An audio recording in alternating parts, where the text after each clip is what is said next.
My name is Hilarie Cash, and I've been in private practice since 1980. I've been here in the Seattle area since 1993 and began developing a specialty interest and expertise in the area of internet and computer addiction in the mid-90s. I met Jay in the later 90s, and he and I formed the company Internet/Computer Addiction Services in 1998.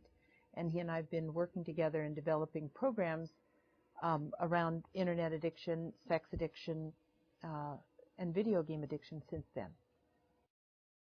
My interest got piqued by having a client in 1994 who came in who was addicted to a Dungeons & Dragons text-based only game. He didn't say, "I'm addicted." He came in because he was depressed and his marriage was falling apart. But in the course of working with him, I realized, it dawned on me what was going on. And I knew he was playing with a lot of other gamers. I suggested I could run a group for them, and he said, "No, that just isn't going to work out because they'll never come in. They're all dropouts. The guys I play with are all dropouts from work and school, and they live at home with their parents, and they don't have money. They'd never come in." So it just was shocking and awakened my curiosity about the phenomenon. Internet behavior and computer behavior, like with video game play, is highly addictive. It's interactive. It elevates the dopamine and opiates in the brain, and can easily create an addictive response.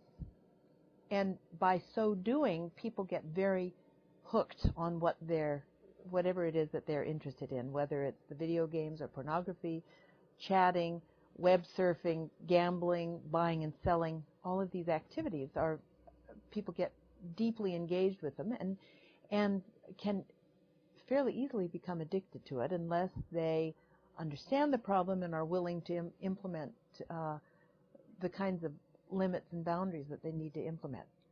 All addictions have certain things in common, and I think it would be helpful for people to understand that addictive behaviors or chemicals create a high, and then people become once they get hooked on that high and they want to keep re-experiencing the high, their bodies make adjustments that we call tolerance, and then they need to engage in more of the drug or the behavior to get the high.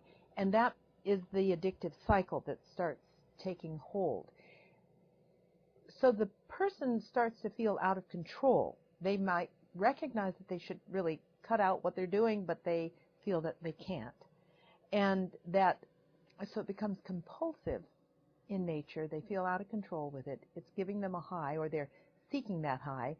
They maybe just are seeking relief from their withdrawal symptoms after a while, and they keep engaging in the behavior despite the negative consequences.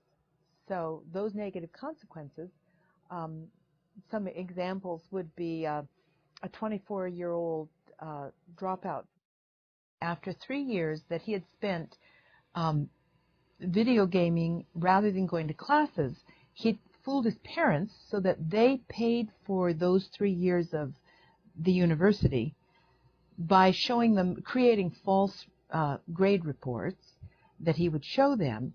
And what he would do is he would sign up for classes and then withdraw by the withdrawal deadline. His parents never knew that he was doing this, and so he was able to live on campus and have a life that was paid for by his parents, but actually, literally, all he was doing was his video game play.